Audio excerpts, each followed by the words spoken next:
నమస్తే తెలుగు రాజ్యంకి స్వాగతం. నేను మీ సంధ్య. వంశీ గారి డైరెక్షన్లో మొన్న లేడీస్ టైలర్ సినిమా గురించి అనేక విషయాలు మీ అందరికీ తెలియజేయడం జరిగింది. దాన్ని అంతే అద్భుతంగా ఆదరించారు కూడా. ఈ నేపథ్యంలో చాలామంది పర్సనల్గా అంటే వంశీ గారు మొదట డైరెక్ట్ చేసిన సినిమా ఏంటి, అది ఎన్ని రోజులు ఆడింది, దానికి సంబంధించిన డీటెయిల్స్ కూడా తెలియజేయండి. అందులోనూ ఆ సినిమా వచ్చేప్పటికి 45 సంవత్సరాలు కూడా అయింది. మన ప్రేక్షకులకు అందరికీ ఆ సినిమా గురించి శ్రీకాంత్ గారి ద్వారా తెలియజేయించండి అంటూ చాలామంది రిక్వెస్ట్ చేయడం జరిగింది. ఈ నేపథ్యంలో వంశీ గారు మొదట డైరెక్ట్ చేసిన సినిమా 45 years అయిన సందర్భంగా ఆ సినిమాకి సంబంధించిన విశేషాలు తెలియజేయడానికి చరిత్రకారులు, సినీ రాజకీయ విశ్లేషకులు చిల్లగడ్డ శ్రీకాంత్ గారు మనతో ఉన్నారు. ఆయన మాటల్లో. శ్రీకాంత్ గారు నమస్తే అండి. నమస్కారం సంధ్య గారు. ఆల్మోస్ట్ ఆ లేడీస్ టైలర్ని సూపర్ డూపర్ హిట్ చేసేసారు మన ప్రేక్షకులు. వంశీ గారి గురించి మరిన్ని విషయాలు మాకు కావాలి అనేసి అడిగారు. ఈ నేపథ్యంలో వాళ్ళే మనకు ఆ హింట్ ఇవ్వడం, వంశీ గారు మొదట డైరెక్ట్ చేసిన సినిమా 45 years అయింది, దాని గురించి తెలియజేస్తే ఆయన అడుగులు ఎలా పడ్డాయి దాని గురించి కూడా చెప్పండి అన్నారు. మీ మాటల్లో ఆ సినిమా ఏంటి, అది మరి 45 years అయిన సందర్భంగా దాని గురించి విశేషం. తమిళంలో రాబర్ట్ రాజశేఖర్ అని వాళ్ళే డైరెక్టర్స్, వాళ్ళే సినిమాటోగ్రాఫర్స్. చారుహాసన్ గారు కథ తయారు చేసి ఆయన తన మేనేజర్ వడివేలు అని అతని చేతికిచ్చి, నీ పేరు వేసుకో నా పేరు వేయద్దు అంటే, వడివేలే నిర్మాత, అతనే నిర్మాతగా ఈ సినిమా పాలాయవన్న సోలై తమిళంలో సుహాసిని గారిని పెట్టి, చారుహాసన్ గారు ఇచ్చారు కాబట్టి కదా, సుహాసిని గారిని పెట్టి తీద్దామని తీస్తే చాలా బాగా ఆడింది. దాని రైట్స్ ఎంఆర్ ప్రసాదరావు గారని, వేమూరు సత్యం గారు, వీళ్ళు ఎంఆర్ ప్రసాదరావు గారిని రాజమండ్రి ఆయన చేత కొనిపించారు. ఎంఆర్ ప్రసాదరావు గారి చేత కొనిపించిన తర్వాత వేమూరు సత్యం గారు జ్యోతి వీక్లీ ఎడిటర్. వేమూరు సత్యం గారు, ఆ వేమూరు సత్యం గారి ఇంట్లో, ఏడిది నాగేశ్వర గారి ఇంట్లో కళ్ళు తిరుగుతున్నటువంటి వంశీ గారిని సత్యం గారు, ఇదిగో వాళ్ళు ఇట్లా చేయబోతున్నారు పాలైవన్న సోలై తమిళంలో, నువ్వు కూడా మాతో మా టీంలో ఉండురా అని చెప్పి తీసుకెళ్ళి ఎవరిని డైరెక్టర్గా పెడదామని డిస్కషన్. బాపు గారు డైరెక్టర్గా బాపు గారితో చేద్దామని అనుకున్నారు. బాపు గారి దగ్గరికి వెళ్ళారు. బాపు గారికి వీళ్ళకి డిస్కషన్స్లో ఎక్కడ తేడా వచ్చింది. తేడా వచ్చిన తర్వాత వాళ్ళు బాపు గారు వద్దు జంధ్యాల గారితో చేద్దాం, జంధ్యాల గారి ఇంటికి వెళ్ళారు. జంధ్యాల గారి ఇంటికి వెళ్ళిన తర్వాత జంధ్యాల గారు, మీరు అసలు జస్ట్ డబ్బులు సంచి పట్టుకున్న వెనకాల తిరుగుతుంటే చాలు, మీకు సినిమా తీసి పెట్టేస్తాను నేను అన్నట్టు అర్థం వచ్చేలాగా మాట్లాడారంట ఆయన. అంటే వీళ్ళు కొంచెం నొచ్చుకున్నారు. ఎందుకంటే ఏదైతే ప్రొడక్షన్ ఉంటుందో ప్రొడక్షన్లో మా ఇన్వాల్వ్మెంట్ కూడా ఉండాలని మేము అనుకుంటున్నామండి. కేవలం డైరెక్టర్ మీద పూర్తిగా బాధ్యత భారం మోపేసి చేయాలనుకోవటం లేదు అని అక్కడి నుంచి మళ్ళీ వెనక్కి వచ్చారు. వేజేళ్ల సత్యనారాయణ గారిని చాలా అద్భుతమైన సినిమాలు చేశారు, అభ్యుదయ భావాలు ఉన్న సినిమాలు. ఆయన దగ్గరికి వెళ్తే ఆయన రెమ్యునరేషన్ ₹1,00,000 అన్నారు. వీళ్ళ బడ్జెట్కి ₹1,00,000 అసలు మ్యాచ్ అవ్వదు అనమాట. సరే ఆయన కాదన్న తరుగుతా, ఏంటయ్యా వంశీ, ఏంటి అందరూ ఇలా దొరికారు మనకు అని అంటే, ఓ పని చేద్దామండి, మొన్న కుక్క కాటుకు చెప్పు దెబ్బ, నాలాగా ఎందరో లాంటి మంచి సినిమాలు చేసిన ఈరంక శర్మ గారు, బాలచంద్ర గారు అసోసియేటు, ఆ 2 సినిమాలు చాలా బాగా తీశాడు ఆయన దగ్గరికి వెళ్దాం అని చెప్పి ఆయన ఇంటికి వెళ్ళారు. ఆయన, నాకు చాలా సెంటిమెంట్స్, ఇవాళ మంగళవారం వచ్చారు మీరు, రేపు రండి, రేపు మాట్లాడుకుందాం కూర్చుని అంటే, రేపు వీళ్ళు అసలు ఆయన దగ్గరికి వెళ్ళకపోయేటప్పటికి ఆయనే ఆటో వేసుకుని వీళ్ళ ఆఫీస్కి వచ్చేసి, ఆఫీస్కి తాళం కప్ప వేలాడటం చూసి, ఆ బయట ఉన్నటువంటి నిద్రగన్న చెట్టు ఏదో ఉంటే ఆ చెట్టు నీళ్ళలో చాలాసేపు ఎదురు చూశాడంటే వీళ్ళు వస్తారేమో అని. వాళ్ళు ఎవరు రాలేకపోయేటప్పటికి ఆయన వెళ్ళిపోయారు అనమాట.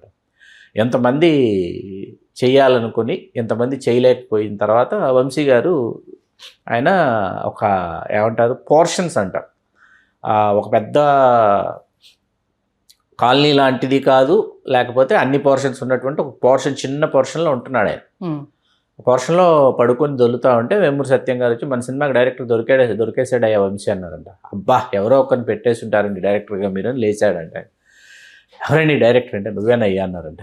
కాబట్టి నాకు 23 ఏళ్ళు పూర్తయినాయి, నేను డైరెక్టర్ని అవ్వడం ఏంటండి, 30 ఏళ్ళు వచ్చేంత వరకు నేను డైరెక్టర్ కాకూడదు అనుకుంటున్నాను. అంటే 30 ఏళ్ళ వరకు ఏం చేస్తావు అంటే, నేను ఇట్లా పలానా వరల్డ్ ఫిల్మ్ని అధ్యయనం చేయాలి, పలానా హాలీవుడ్ సినిమాలు చూడాలి, పలానా డైరెక్షన్ చేసినటువంటి అన్ని సినిమాలు చూడాలి, చూశాక నాకు టెక్నాలజీ మీద నాకు కెపాసిటీ వస్తుంది, గ్రిప్ వస్తుంది, అప్పుడే నేను డైరెక్టర్ అవుదామంటే, ఎప్పటివరకు నువ్వు నేర్చుకున్నావని చాలు కానీ పద ఆఫీస్కి వెళ్దామని చెప్పి తీసుకెళ్ళి, నువ్వే డైరెక్టరు, మేము ఆల్రెడీ అనౌన్స్ చేసేసాం అని చెప్పి ఆంధ్రజ్యోతి ఇచ్చారంట. అందులో ఈయన ఫోటో కూడా వేసేసారు, దర్శకుడు వంశీ అని చెప్పేసి. ఏం చేస్తాడు, ఇంకా చేయడానికి ఏమీ లేదనమాట. ఇంకా అలా వంశీ గారు దర్శకత్వం చేయాల్సి వచ్చినటువంటి మొదటి సినిమా. సరే మరి మాటలు ఎవరు రాస్తారు, నువ్వే రాసేసాయంటే, నేను రాయనండి మాటలు, యండమూరి వీరేంద్రనాథ్ని పెట్టుకుందాం అని చెప్పి యండమూరి వీరేంద్రనాథ్ని పెట్టుకున్నారు డైలాగ్ రైటర్గా. యనమూరి వీరేంద్రనాథ్ గారు రావటం వాళ్ళ ఆఫీస్కి వచ్చి ఆఫీస్లో వంశీ గారితో అన్నాడంట, టైటిల్ ఏమన్నా అనుకున్నావా అంటే, ఈ సినిమాలో హీరోయిన్ పేరు ఈ కథలో గీత, కాబట్టి మామంచి గీతకి మల్లెపూదండ అనేది టైటిల్ అన్నాడంట. ఇదేం టైటిల్ ఊరు బాగలేదు, ఒక పని చేద్దాం, నీ మొదటి నవల ఏంటి, నువ్వు రాసిన నవల అన్నారట వంశీ గారు. అంటే మంచు పల్లకి అన్నాడట. అదే టైటిల్, ఓకే, మీ మొదటి నవలే నీ మొదటి సినిమా టైటిల్ సూపర్ అని చెప్పి మంచు పల్లకి అందరికి నచ్చేసింది. మంచు పల్లకి 1కి 4 సార్లు అనుకునేటప్పుడు వంశీ గారు రాసిన మంచు పల్లకి నవలకి ఈ సినిమాకి సంబంధం లేదు, ఉండదు. అలా మంచు పల్లకి టైటిల్గా ఫిక్స్ అయిన తర్వాత అప్పుడు ఆర్టిస్టుల గురించి ఆలోచించడం మొదలుపెట్టారు. నారాయణరావు గారు ఒక పాత్ర, చిరంజీవి గారు ఉండాలి. మొదటి నుంచి ఏంటంటే చిరంజీవి గారు ఖచ్చితంగా ఉండాలి ఆర్టిస్ట్ పాత్ర. నాకు చంద్రశేఖర్ని ఒక ఆర్టిస్ట్ చేశారు. చిరంజీవి గారు ఉండాలి కావాలి అనుకుని చిరంజీవి గారిని తీసుకోవడం జరిగింది. గిరీష్ గారు అప్పుడు సప్తపది అవన్నీ చేయడం గిరీష్ గారిని తీసుకున్నారు. అలా ఎవరికి తెలియని విషయం ఏంటంటే వీళ్ళు ఆఫీస్కి వేషం అడగడానికి పెళ్ళయిన తర్వాత చాలా మంచి వేషాలు ఉన్నాయంట. ఇట్లా వీళ్ళు మంచు పల్లకి కొత్తగా తీస్తున్నారు సినిమా అంటే, పెళ్లి బట్టల్లో ఆఫీస్కి వచ్చి వేషం అడిగిన ఆర్టిస్టు రాజేంద్ర ప్రసాద్ గారు. పెళ్లి బట్టల్లో నా ఆఫీస్కి వచ్చాడు ఆయన వేషం అడగడానికి. ఇదేంటాయో కళ్యాణ మండపం నుంచి వచ్చేసావు, పెళ్లి బట్టల్లో నుంచి వచ్చేసావు అంటే, లేదంటే మంచి వేషం ఉందని తెలిసింది. ఎందుకంటే రాజేంద్ర ప్రసాద్ గారు ఇప్పుడు డబ్బింగ్ ఆర్టిస్ట్గా వెరీ ఫెమిలియర్ అనమాట. వెంటనే రాజేంద్ర ప్రసాద్ గారికి ఒక మంచి వేషం. అలా ఇందులో సాయి చంద్ గారిది, అప్పటిదాకా సాయి చంద్ గారు వేస్తున్న పాత్రలకి మంచు పల్లకిలో వేసిన పాత్రకు సంబంధం ఉండదు అసలు. అంత క్రితం ఆయన చేసిన పాత్రలు ఏంటంటే అభ్యుదయ భావాలు ఉన్నటువంటి పాత్ర. తర్వాత వచ్చేసి ఆయన ఆల్మోస్ట్ ఆల్ ఏంటంటే ఒక పీడిత తాడిత బడుగు వర్గాలకు సంబంధించినటువంటి వాడి పాత్ర. ఆయన ఆహార్యం అట్లా ఉండేది సాయి చంద్ గారు ఆహార్యం. ప్రేక్షకులకు చెప్పాలంటే ఫిదాలో ఫాదర్ క్యారెక్టర్ ఆయన సాయి చంద్ గారు. ఆయన తర్వాత చాలా సంవత్సరాల తర్వాత సాయి పల్లవికి తండ్రిగా చేసిన సాయి చంద్ గారు. త్రిపురనేని రామస్వామి చౌదరి గారి మనవడు, త్రిపురనేని సాయి చంద్ గారి గోపీచంద్ గారి కుమారుడు త్రిపురనేని సాయి చంద్ గారు. అట్లా సాయి చంద్ గారికి ఆవేశం ఖరారు. ఇట్లా పాత్రలు అయిన తర్వాత తమిళంలో చేసిన సుహాసిని గారిని మనం తీసుకుందామండి అని అనుకున్నారు. ఈ సినిమాకి హరి అనుమల్ గారు cinematographer.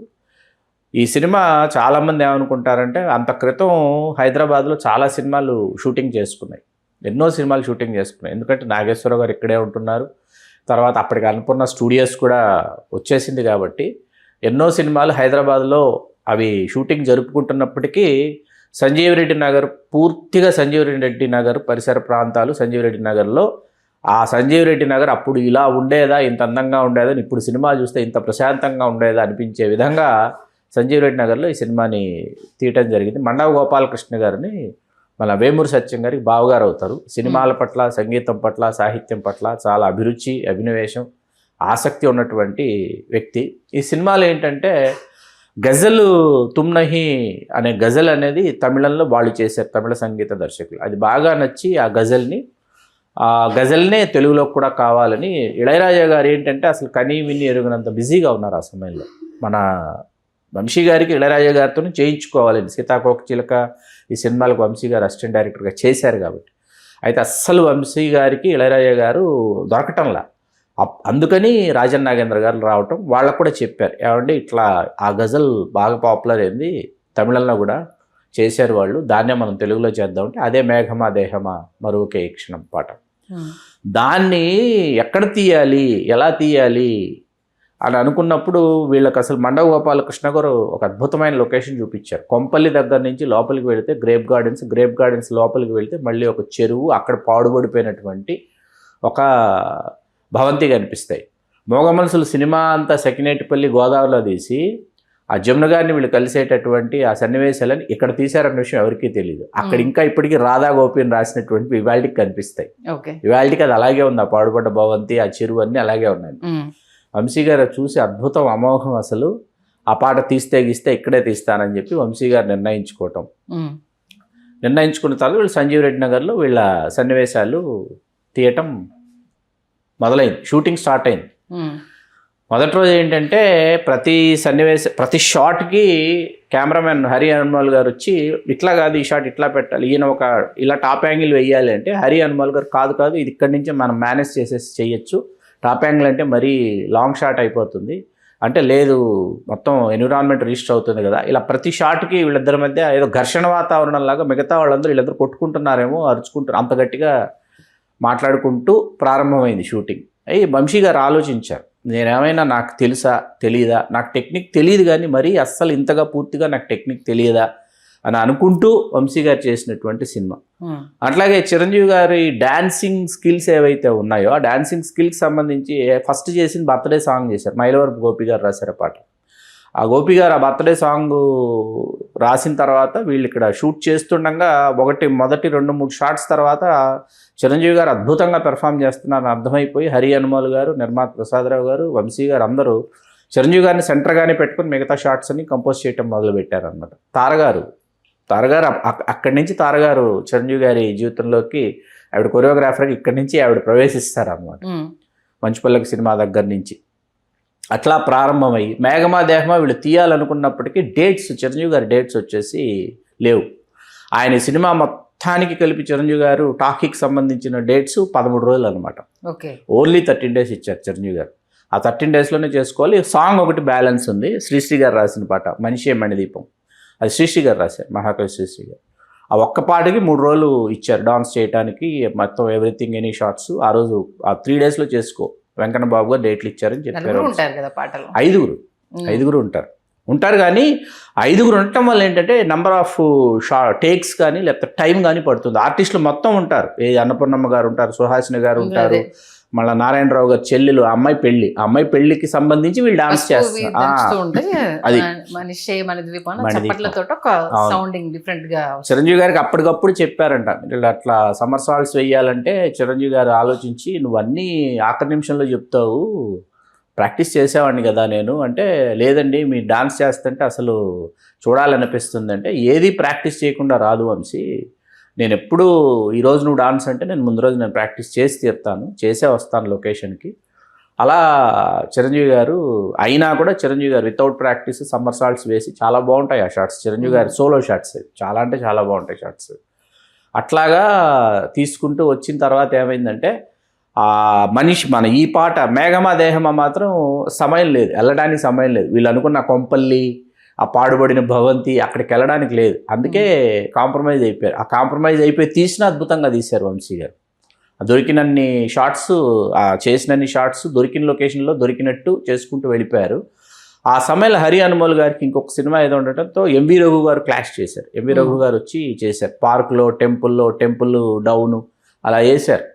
Sanjeevaiah park, Indira park Sanjeevaiah పార్క్లో చేసి చాలా బాగా చేశారు మ్యాచింగ్. టెంపుల్ని బిర్లా మందిరి డౌన్ నుంచి మళ్ళీ పార్క్ నుంచి మళ్ళీ అప్పు అలా చేస్తారు సాంగ్. అది చాలా బాగా చేశారు. అయిపోయింది సినిమా పూర్తయింది, చాలా చక్కగా జాగ్రత్తగా అనుకున్నన్ని రోజుల్లో పూర్తయిన తర్వాత చెన్నై వెళ్ళిపోయిన తర్వాత ఎడిటింగ్ ఎక్కడ చేయాలి, మందపాటి రామచంద్రయ్య గారు ఆయన లేరు, వంశవృక్షం ఆ సినిమాలో చేశారు. ఆయన అసిస్టెంట్ అనిల్ దత్తాత్రేయ అని కూడా అంటారు ఆయన్ని, కర్ణాటక అతను. ఆయన ఎడిటర్గా పెట్టుకుని అప్పుడు చారుహాసన్ గారు చెప్పారంట, ఆమె అమావాస్య చంద్రుడి కోసం మేము ఒక ఫుల్ ఎక్విప్మెంట్తో ఎడిటింగ్ రూమ్ రెడీ చేసాము మా ఇంట్లో మేడ మీద. ఆ సినిమా తర్వాత ఖాళీగా పడింది, డబ్బులు తర్వాత ఇద్దరు తర్వాత ఆలోచిద్దాం డబ్బుల గురించి, ముందు వచ్చి ఎడిటింగ్ చేసుకోండి అన్నారంట. వచ్చి వీళ్ళ ఇంట్లో ఎడిటింగ్ మొదలు పెట్టేటప్పటికి సుహాసిని గారికి ఫుల్ ఎంజాయ్మెంట్ అనమాట. ఓహో మా ఇంట్లోనే ఎడిటింగ్ జరుగుతుంది, ఎడిటింగ్ అయిపోయి ఎడిటింగ్ అయిపోయి నన్ను పిలవండి నేను వచ్చి చూస్తానని చెప్పేసి. లేదు మీరు లేని సాంగు ఉంటుంది, ఫ్రెండ్స్లో సాంగ్ ఉంటుంది పగలు రేయిలోని, చాలా బాగుంటుంది పాట. అది ఫస్ట్ ఆ సాంగ్ కట్ చేస్తున్నట్టు అయినా వచ్చి చూస్తానని వచ్చి కూర్చొని చూసిందని, చూసి చాలా బాగుంది ఒక పర్టికులర్ షార్ట్ చెప్పిందంట. సుహాసిని గారు ఏంటంటే హీరోయిన్స్లో వెరీ ఫిల్మీ నాలెడ్జ్ ఉన్నటువంటి పర్సన్. వై బికాస్ ఆవిడ కెమెరా అసిస్టెంట్గా కాదండి, కెమెరా అసిస్టెంట్గా ఆవిడ కెమెరా విమెన్. ఆవిడ హరి హనుమాల్ గారు వీళ్ళందరూ అశోక్ కుమార్ గారి దగ్గర వీళ్ళు కెమెరా విభాగంలో పనిచేశారు. ఆవిడ కెమెరా చిరంజీవి గారి సినిమా కూడా ఆవిడ పనిచేసింది. ఖాళీ అనే ఫ్యామిలీ కూడా సినిమా బ్యాక్గ్రౌండ్ కాబట్టి కొంత ఐడియా రావడానికి ముందు ఆస్కారం అక్కడి నుంచి కదా అంటున్నాను. అలా మొత్తం ఎడిటింగ్ అంతా అయిపోయింది. ఫస్ట్ కాపీ అయిపోయింది, రెడీ అయిన తర్వాత ఫస్ట్ చారుహాసన్ గారు నేను చూస్తాననేటప్పటికి తెలుగు నేటివిటీ కోసం చాలా మార్పులు చేశారు. ఈ భయపడుతున్న చారుహాసన్ గారికి సాయంత్రం ఆయనకే వేశారు ఫస్ట్ షో. మిగతా నిర్మాత, దర్శకుడు వంశీ గారు అందరు ఉన్నారు. చూసేసి చారుహాసన్ గారు ఏం మాట్లాడకుండా కారికి వెళ్ళిపోయారంట. మరుసటి రోజు వచ్చేసి ఆ సినిమా ఒరిజినల్ తమిళ్లో చేసిన రాబర్టు, రాజశేఖరన్, తమిళ్ టీం అంతా చూడటానికి వస్తున్నారంటే వంశీ గారికి ఏం అర్థం కాదంట, గుండెల్లో రైలు పరిగెత్తాయంట.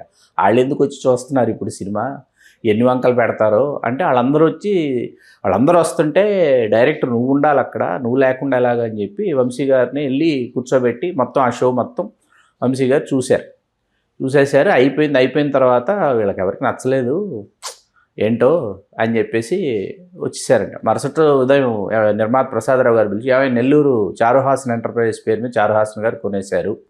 చారుహాసన్ గారు కొనడం ఏంటి అంటే మరి అంత నచ్చింది ఆయన సినిమా, ఈవేళ మళ్ళీ మొత్తం ఆయన బంధువుల్ని కుటుంబ సభ్యులను అందరినీ వేసుకుని మళ్ళీ ఈవేళ షో చూడటానికి వస్తున్నాడు. ఆయనకు అంతగా నచ్చేసిన సినిమా.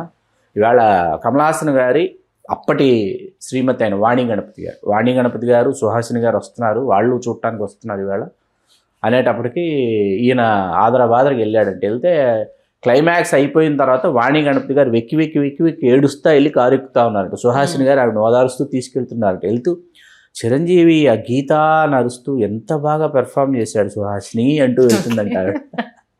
అంటే ఓహో ఈవిడికి ఇంతలా నచ్చిందా అనుకోని మళ్ళీ చూస్తే బాలసుబ్రహ్మణ్యం గారి సిస్టర్ వసంత గారు ఉంటారు, ఆవిడ ఏడుస్తే ఆ చిరంజీవి ఆ గీతాని ఎంత అద్భుతంగా పెర్ఫామ్ చేశాడు క్లైమాక్స్, ఆవిడ వెళ్తున్నారంటే ఏడుస్తా. ఏంటి వీళ్ళందరికీ అంతగానే ఇచ్చేసిందా చిరంజీవి గారి పర్ఫార్మెన్స్, గీతా అని గట్టిగా లాస్ట్లో ఆయన హాస్పిటల్ ఆ కర్టన్ పట్టుకొని కింద పడిపోతాడు, ఆ కర్టన్ అలా చిరిగిపోతుంది, చాలా బాగుంటుంది ఆ షాట్ అనే ఆహా వీళ్ళందరికీ ఎంత నచ్చేసిందా అని అనుకుంటా ఆనందపడిపోయారు. సినిమా బాలసుబ్రహ్మణ్యం గారు ఒక ఏరియాకి ఆయన కొన్నారు, రామానాయుడు గారు ఆయన ఒక ఏరియాకి కొన్నారు, కేఎస్ రామారావు గారు వచ్చి లింగమూర్తి గారికి లక్ష్మీ ఫిలిమ్స్ చూపిస్తే ఆయన ఒక ఏరియా కొన్నారు. ఇలా అందరూ కొనేసారు ఎవరికి వాళ్ళు, చాలా బాగుందని.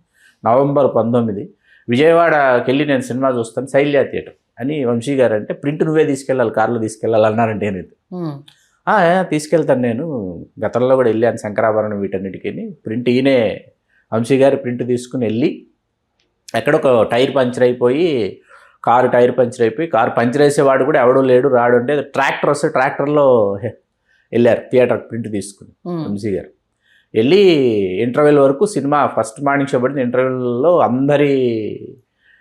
ఎవరేం మాట్లాడుకుంటారు అందరూ పాజిటివ్గా మాట్లాడుతున్నారు, ఏ ఒక్కరు నెగిటివ్గా మాట్లాడకపోతే అమ్మయ్య అని ఊపిరి పీల్చుకున్నాడంట.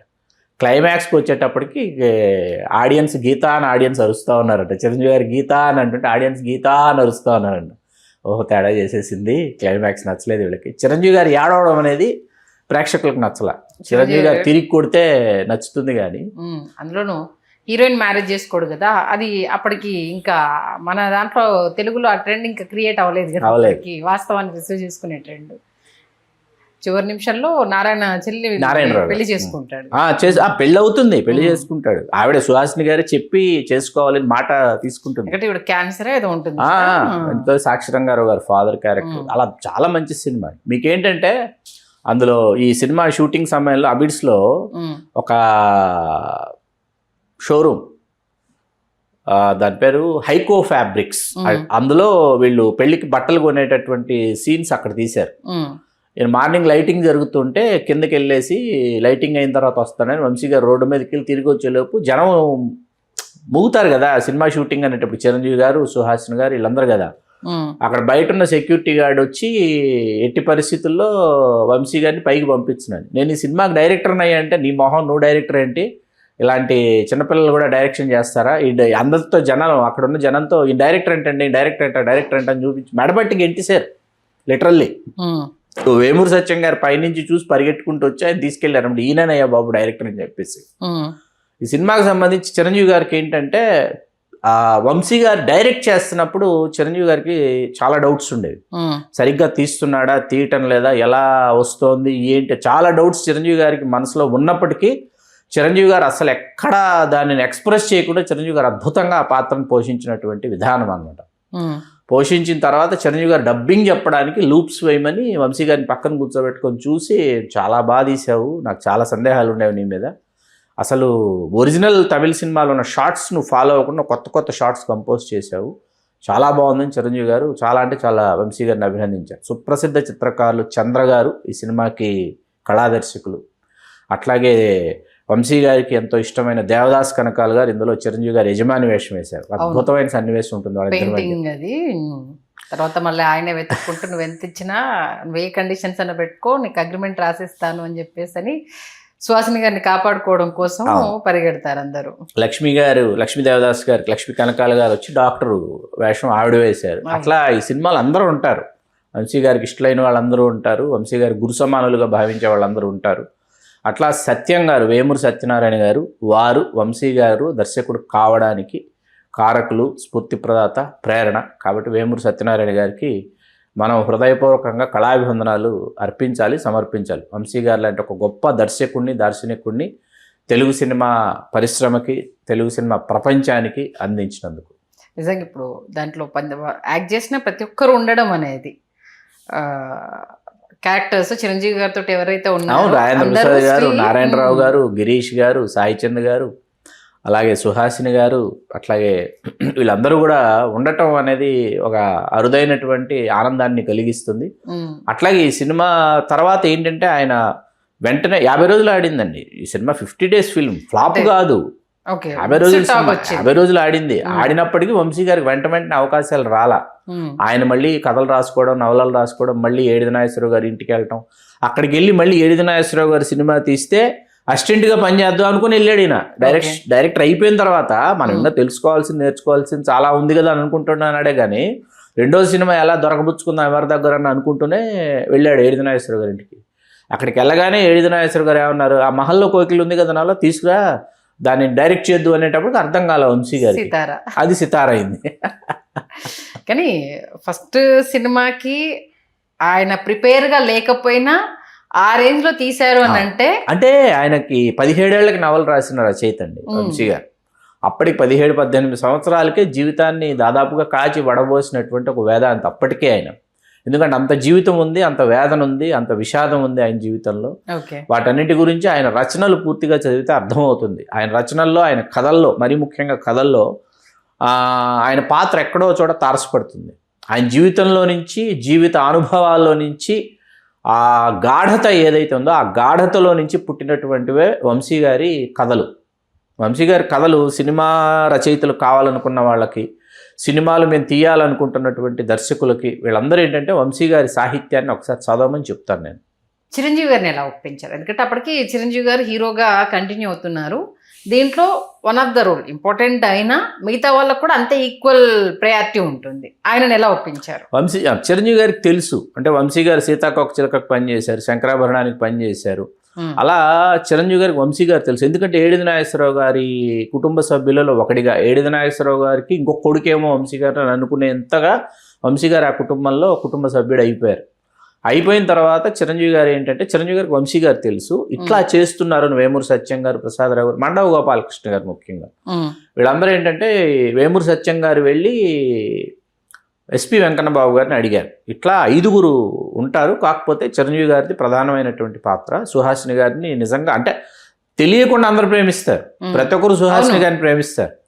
కాబట్టి బాగుంటుంది ఇట్లాంటి ఒక కథ చేస్తే అంటే ఆయన ఏ కళలో ఉన్నారు. ఆ పాలవన్ సోలై అక్కడ హిట్ అండి, తమిళంలో హిట్. పాలవన్ సోలైలో చంద్రశేఖర్ చేసిన క్యారెక్టర్ అనేటప్పటికి వెంటనే బాగుంటుంది అది పాట కూడా ఉంది కదా వాళ్ళకి అని చెప్పేసి ఆ పాట చాలా పెద్ద హిట్ తమిళంలో కూడా. అలా ఎస్పి వెంకన్న బాబు గారు డేట్స్ లేవు, వాస్తవానికి డేట్స్లో ఆయన చూసి 13 రోజులు వరుసగా 13 రోజులు హైదరాబాద్, 13 రోజులు హైదరాబాద్. చిరంజీవి గారి ఇంటి మద్రాసులో 3 షిఫ్ట్లు పనిచేస్తున్న సమయం అది. అలాంటిది 13 రోజులు హైదరాబాద్ అవుట్డోర్ చిరంజీవి గారు రావడం అనేది మామూలు విషయం కాదు. అని ఇది ఏదో మంచి సినిమా అవుతుంది, ఇది బాగుంటుంది, కొత్తగా ఉంటుంది. చిరంజీవి గారు ఏంటంటే ఆ సమయంలో ఆయన ఒక సినిమాలో ఒక ఫెరోషియస్ క్యారెక్టర్ చేశారనుకోండి, పక్క సినిమాలో ఎక్కడో వేరే ఇంకొక ఎమోషనల్ క్యారెక్టర్ చేశాడు. ఆలయశిఖరం ఉంటుంది, ఆలయశిఖరంలో గొల్లపూడి గారి కొడుకుగా చిరంజీవి గారు అద్భుతంగా చేశారని చెప్పాలా, రంగనాథ్ గారు తమ్ముడిగా అద్భుతంగా చేశారని చెప్పాలా, సుమలత గారి ప్రియుడిగా అద్భుతంగా చేశారని చెప్పాలా, కష్టం అనమాట. ఎంత అద్భుతంగా చేశారంటే అంత అద్భుతంగా చేసింది సినిమా చిరంజీవి గారు ఆలయశిఖరం. గుర్రంబండి ఉన్న ఎమోషన్ ని ఒక పార్ట్ సీరియస్లీ మీరు అన్నట్టు డివైడ్ చేస్తే అసలు దేనికి దానికి సపరేట్ అంతే. అలాంటి ఒక ఆర్టిస్ట్ చిరంజీవి గారు. అలా చిరంజీవి గారు చెప్పగానే ఏంటంటే చిరంజీవి గారు కూడా పాలవన్ సోలై గురించి తెలుసు, బాగుందంట, చంద్రశేఖర్ అతను బాగా చేశాడంట, ఆ పాట అవన్నీ తెలిసిన తర్వాత చిరంజీవి గారు చూశారు సినిమా, తమిళం చూశారు. చూసిన తర్వాత ఓకే చేశారు. చిరంజీవి గారు తమిళం చూడటం వల్లే తమిళంలో ఉన్న షార్ట్స్ నువ్వు ఫాలో కాలేదు, నువ్వు కొత్త షార్ట్స్ పెట్టావని చిరంజీవి గారు చెప్పగలిగారు వంశీ గారికి. అదే కదా. ఆ తర్వాత చిరంజీవి గారు సితార సినిమా చూసి శ్రీదేవి గారు వెళ్ళేంటంటే వంశీ గారి దర్శకత్వంలో చిరంజీవి గారు మరొకసారి నటించాలని చిరంజీవి గారు అనుకున్నారు. శ్రీదేవి గారు సితారనే తీసుకెళ్ళి హిందీలో వంశీ గారి చేత డైరెక్ట్ చేయిద్దామని అనుకున్నారు, కానీ సాధ్యపడలే. తర్వాత చిరంజీవి గారికి సంబంధించి చిరంజీవి గారు తొలినాళ్లలో చేసినటువంటి కృషి ఏదైతే ఉందో ఆ కృషికి సంబంధించి చాలా వాటికి వంశీ గారు సాక్ష్యం అండి, చాలా సంఘటనలకి. ఒక విషయం వంశీ గారు చెప్పింది, ఒకరోజు ఒక రోడ్డు మీద ఆ అప్పు ఎక్కడానికి ఎండలో పెట్రోల్ అయిపోయింది, బండి వెనక్కి వచ్చేసేటప్పటికి చిరంజీవి గారు ఆ బండిని బ్యాలెన్స్ చేయడానికి వెనక్కి వచ్చేటప్పటికి పడిపోయారంట. పడిపోయి మోకాళ్ళు దోక్కుపోయి రక్తం అలా ప్యాంట్లో నుంచి రక్తం అలా కారుతుంటే మళ్ళీ అలాగే లేచి మళ్ళీ అలాగే బండిని తీసుకుని మళ్ళీ ఆ బండిని అలాగే తోసుకుని వెళ్ళి బండిని ఎలాగైనా కిక్ కొట్టి స్టార్ట్ చేసి వెళ్ళిపోవాలంటే ఈ వంశీ గారు నడుచుకుంటూ వెళ్తున్నారంట. వంశీ గారు వెళ్ళి అడిగారంట, ఏంటి బాసు ఇంత ఇదిగా ఎక్కడికి వెళ్తున్నావు ఇంత తొందరగా, ఏంటి ఇంత అంటే పలానా సినిమా వాళ్ళు పిలిచారు, పలానా ఆఫీస్ వాళ్ళు పిలిచారు, నేను వెళ్ళి వాళ్ళకి కనిపించాలి, వాళ్ళు నా కోసం పిలిచారు అంటే నా కోసం నన్ను వాళ్ళు పిలిచారు అని అంటే నన్ను వాళ్ళు గుర్తించినట్టే కదా, వాళ్ళ దృష్టిలో నేను ఉన్నట్టే కదా, కాబట్టి నేను ఎలా ఉన్నా వెళ్ళి నేను వాళ్ళకి కనిపించాలి. అట్లాంటి పట్టుదల చిరంజీవి గారిలో మీకు తెలియదు, నేను చూశాను. వంశీ గారు ఇట్లాంటి పుంకాలు కొన్ని ఇన్సిడెంట్స్ ఆయన చెప్తే వింటే చాలా బాగుంటుంది. అసలు ఎందుకని అంత మంచి ఫ్రెండ్షిప్ ఉన్నప్పుడు తర్వాత ఇద్దరు కలయికలో సినిమా ఎందుకు రాలేదు? అలా ఏం లేదండి, అది వంశీ గారి ధోరణి, వంశీ గారి త్రోవ మరొక త్రోవలో వెళ్ళారు ఆయన. ఆయన 5గురిలో ఆయనకి ఏంటంటే ఆ తర్వాత ఆయన రాజేంద్ర ప్రసాద్ గారితో ఆయన ప్రయాణం చాలా అద్భుతం, ఇంకా చాలా పెద్ద ప్రయాణం చేస్తారు. వంశీ గారు చేసిన ప్రయాణం ఎలా ఉంటుంది, ఇప్పుడు అన్వేషణ ఉంది, అన్వేషణలో ఏ తెలుగు హీరోయిన్ పెట్టుకోవచ్చు, లేకపోతే వాళ్ళు ఎందుకు కార్తీక్ని తీసుకున్నారు అంటే సీతాకోకచిలక ఇక్కడ అక్కడ కార్తీకే, కాబట్టి అక్కడ ఇక్కడ అంటే తెలుగు చేసిన మనం తమిళంలో కూడా ఈ సినిమా చెయ్యాలని చెప్పి అన్వేషణలో కార్తీక్ని తీసుకున్నారు. ప్రేమించు పెళ్ళాడు వచ్చేటప్పటికి రాజేంద్ర ప్రసాద్ గారు అక్కడ ప్రేమించు పెళ్ళాడు రాజేంద్ర ప్రసాద్ గారికి ఒక గుర్తింపు వచ్చిందండి. ఎందుకంటే మామూలు గుర్తింపు కాదు అది, రాజేంద్ర ప్రసాద్ అనేవాడు ఒకడు ఉన్నాడన్న గుర్తింపు ప్రేమించు పెళ్ళాడు ఇచ్చిన తర్వాత ఆలాపన చేసి ఆలాపన మళ్ళీ తెలుగు తమిళం ఆలోచించి మోహన్ గారిని పెట్టుకున్నారు. ఆ తర్వాత మీకు లేడీస్ టైలర్ దగ్గర నుంచి వంశీ రాజేంద్ర ప్రసాద్ అనే ప్రయాణం మీకు ఒక అద్వితీయమైనటువంటి ప్రయాణం. లేడీస్ టైలర్ కానీ, చెట్టు కింద ప్లేటర్ కానీ, లేకపోతే April 1 విడుదల కానీ, మామూలు సినిమాలు కాదు ఇవన్నీ. ఒక్కొక్క సినిమా మీ కనక మహాలక్ష్మి రికార్డింగ్ డ్యాన్స్ కూడా రాజేంద్ర ప్రసాద్ గారే చెయ్యాలి. కానీ రాజేంద్ర ప్రసాద్ గారు అప్పటికి కనీ మిని ఎరుగని స్టార్ హీరో అయిపోయాడు. అప్పటికి అయిపోయి ఆయన రకరకాల కండిషన్స్ పెట్టేటప్పటికి వంశీ గారు నరేష్ గారిని పెట్టుకున్నారు. నిజంగా అది ఇబ్బందిగా ఉంటది కదా, మనము కలిసి నటించి అంటే మనతో ట్రావెల్ అయిన వ్యక్తి మళ్ళా మనతో సినిమా చేయాలంటే కండిషన్స్ పెడుతున్నారు అని అంటే అప్పటికి చాలా మంది ఉన్నారు కాబట్టి వంశీ గారు లైట్ తీసుకున్నారు. రాజేంద్ర ప్రసాద్ గారు, భానుప్రియ గారి సోదరు శాంతిప్రియ గారు వాళ్ళు చేయాలి ఆ సినిమా. వాళ్ళతో పోస్టర్స్ పబ్లిసిటీ డిజైన్ చేసి పబ్లిసిటీ కూడా రిలీజ్ చేశారు.